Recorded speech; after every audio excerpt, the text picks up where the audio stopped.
When paying in cash, Floridians may soon have to round up. The Florida Senate passed a bill that will round up all cash payments to the nearest nickel or dime. Now, this would not apply to any card or digital transactions. The bill comes after the U.S. Mint stopped production of pennies last year.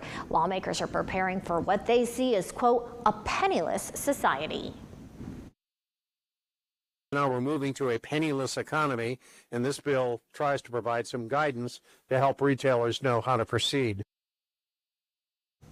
The bill is now awaiting a vote by the House.